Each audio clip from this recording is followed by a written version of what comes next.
This is FYI on Your TV, brought to you by Hometown News. I'm Kathy Botham. I've got Ken Maxwell with me. You were with Skate the Lake Challenge. Previously Yes. it was just Skate the Lake, but you guys are pivoting because of COVID. Yeah.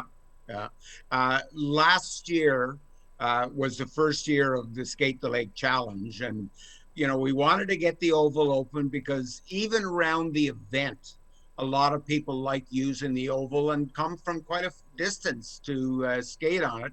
So that was the one thing we were adamant about. We'll get it open, give people a place to go and to exercise. And boy, did they respond. Absolutely. So And we're talking about the oval on the lake in Portland. in Portland. Exactly, exactly. So I think I can't remember. It was either John Bongers, our president, or Marco Smiths, the guy that started all of this, Skate the Lake in 2004, brought up the idea of doing a challenge to get people to do laps. And they did enough laps last year. It was over 700, and it was enough to skate from Portland to Thunder Bay. That's amazing. I was looking at your Facebook page too. Like there was people collectively did 1,435 Oh, kilometers. that was it. Yeah, and that Yeah. was like skating from Portland to Thunder Bay. Right. I, That's I guess I moved Thunder Bay closer. well, that's amazing. That's amazing. But let's talk about what Skate the Lake was before COVID. Okay. So Skate the Lake originally it's been or has always been a 2-day event. And what we did is we slated races. There would be a 10K and a 25K on the Saturday, and then a 50K and a 5K on the Sunday. And it just like I'm not a fantastic skater, but the 50K skaters would use the 5K as a warm up. Sick puppies, I always said they were, but really, really good athletes. And to watch a speed skater skate, it's just effortlessly. Like they're so smooth and everything like that. And they really like out on the open ice going. So it's a pleasure to watch them, that's for sure. And if they're really, really lucky, we get a day without a lot of wind because I mean, you're drawing crowds from literally all over the world. all over the world. Well, I think it was 3 years ago we had this. Oh, I guess it would be four now because it was at the Olympics. Uh, we had the 75 skaters came from Holland to skate in it, and they skated 100K, which is like from Portland to Kingston and back again, Amazing. almost all the way back again. Like that's mind-boggling. And they tour every year. They go somewhere and skate a big 100K tour. So they don't call it a race; it's a tour. It's a tour. I mean, it's just like you say too. To watch them skate, it's like they're floating or just flying, you know. Yeah, And yeah, yeah, yeah, yeah. I, And our Canadian speed skaters this year have done extremely well on the world circuit. yes, they have. Marco, Marco, who is Dutch and is big fanatic of speed skating, he keeps letting us know this information. And I Yeah. mean, you had people come in from all over the world. You had athletes and Olympians, but you made it a fun weekend for anybody, for children, families, just to come out. There was all sorts of events going on. On the Saturday, in addition to the 10 and the 25K, we do a kids 5K. And it's not mandatory that they skate the 5K, but it goes from whenever they can get on skates up to a 12-year-old. And it's probably the biggest crowds are for that race. And obviously, all the parents and people like myself, grandparents, are there cheering on their kids and stuff like this. And some of them are just absolutely adorable watching them go. And I guess my favorite story is a couple of years ago, we had a 2.5-year-old boy and his 3.5 or 4-year-old sister.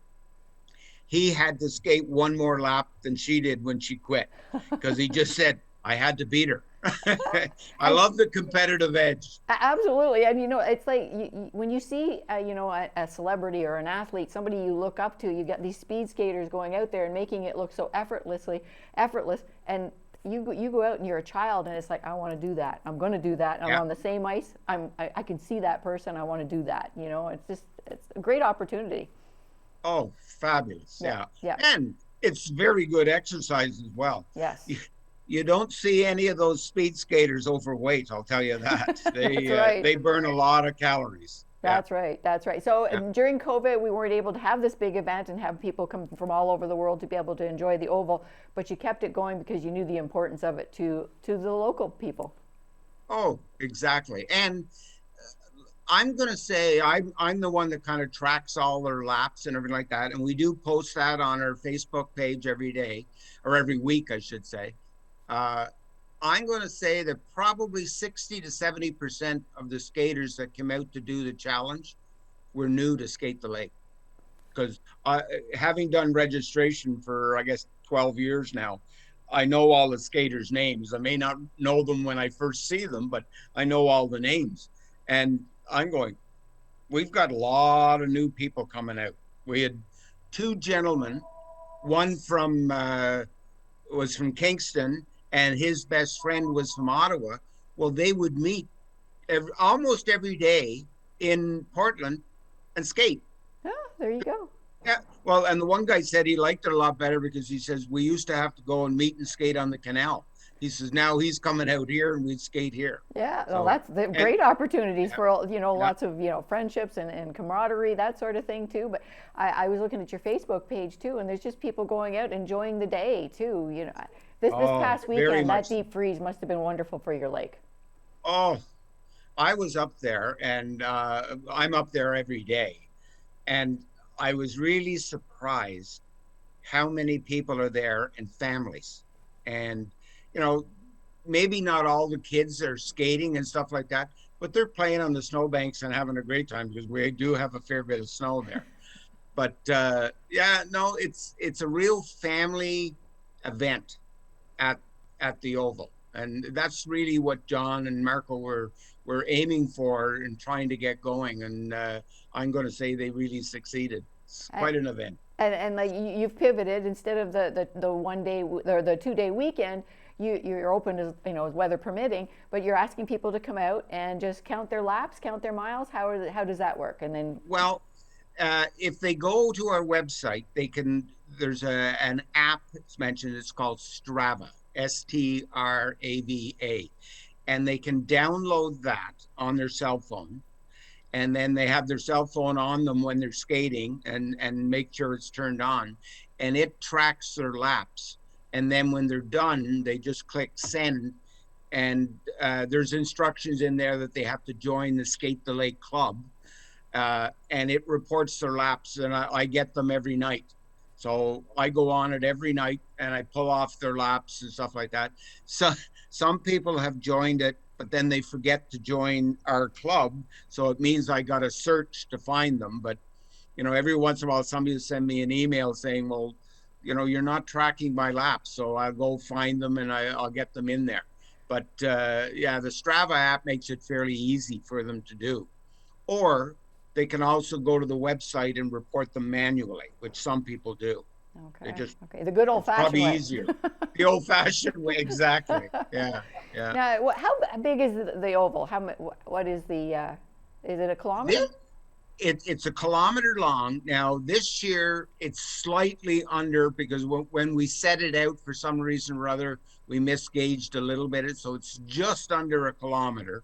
I think if we'd had more time before the snowstorm, we would have got it right. But we'll do that next year. But again, and when they use the app, it just tracks the actual kilometers that they do. So if they did 10 laps, it may come in at 9.8 or something like this. But yeah, we had a 2.5 kilometer one year where we had the 1 kilometer oval, Yes, and then we did an extension to it. yes. I started the story that John was driving the Olympia and he fell asleep, but we were doing that.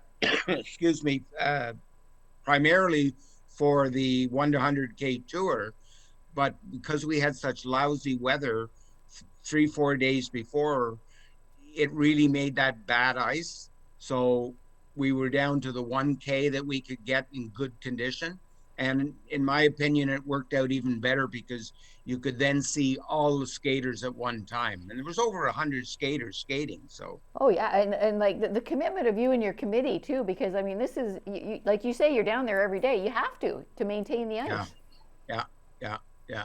And, we picked up some new sponsors that are helping us out this year because without having the event, there's no income.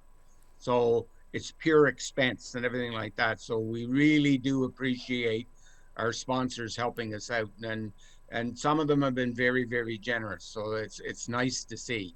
Well, they're It, they're seeing the importance of it and the the ability to bring people together and get people outside and get some fresh air and get some exercise. It's so important.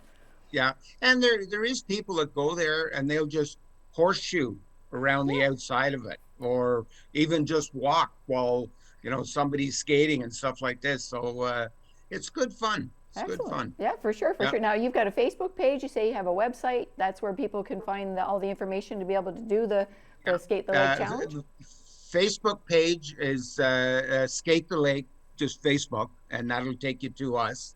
Or skate, and then the website is skatethelakeportland.com, and that'll bring you on. And it's got a lot of the history in there behind the event as well. So both of them are quite active, and they get a lot of feedback and stuff like this. And if I get the laps wrong for somebody, I hear about it. Well, I encourage everybody to take a look at the Facebook page and your website because the pictures on it, they don't do it justice as well. You got to go out and see what this phenomenal oval is and the way you guys have maintained it. It's expert level.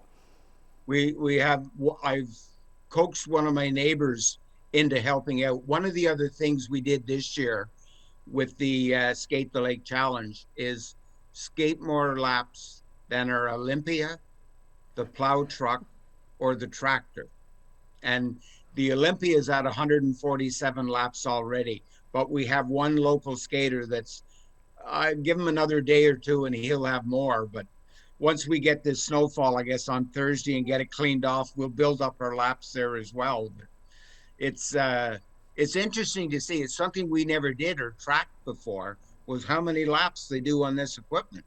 As one of the guys said, you get a little dizzy out there after a while, just going around and around and around. But I did it's notice that it's when I was looking at the challenge reports that you've already put up there. You've got the Olympia down there too. How many laps yeah, it's been doing, yeah. and that's your So Zamboni.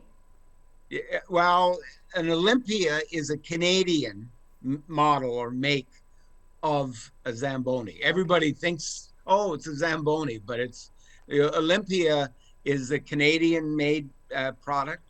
Our Olympia used to be the old model that was in the Westport Arena. Okay. And it's a company called Ice Resurfacing, and they basically donated it to us 12 years, 14 years ago, I guess now. I'm not even sure the date. It was before I got here. So, which was very nice.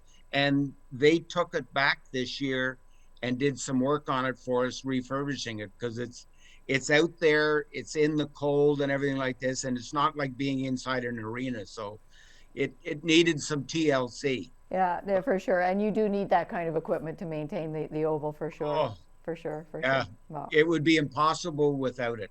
yes. The broom is very, very important to us as well, because it gets rid of a lot of the little light snow and everything like that. But the ice resurfacer, we don't flood it. We just scrape it. Okay. The equipment would freeze on us. It would have to be kept inside a heated building to be able to flood as well. So Well, I encourage everybody to take a look at your website and your Facebook page because there's lots going on and it's beautiful weather. Let's get out there and enjoy the oval in Portland for Skate the Lake and the challenge. I thank you very much for joining me again this year, Ken Maxwell. thank you, Kathy. What position are you on the committee? I'm I'm the VP, but basically it's kind of a standard joke. I'm in charge of registration, everything like that. That means I'm inside the trailer. And everything else I say, that's just outside stuff. So I have never yet seen, when we have our opening ceremonies, we have somebody there that comes and sings the national anthem. I've never seen it. I because we're so busy getting ready for the first race to get started. And there's stuff I said, that really happens?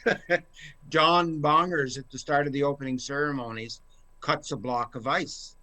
And I've never seen that happen either. I've always seen the block. And this year, by the way, before we even went on, got anything started at all, we were at 14 and a half inches of ice.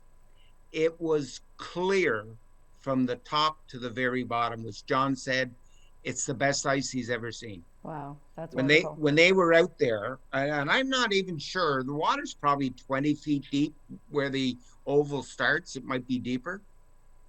He says you can see the bottom and see the rocks. It was that clear. Wow, So that's great. beautiful ice. That's great. Get out and Yeah. enjoy it. Let's get out and enjoy it. Thanks, Ken, for joining us.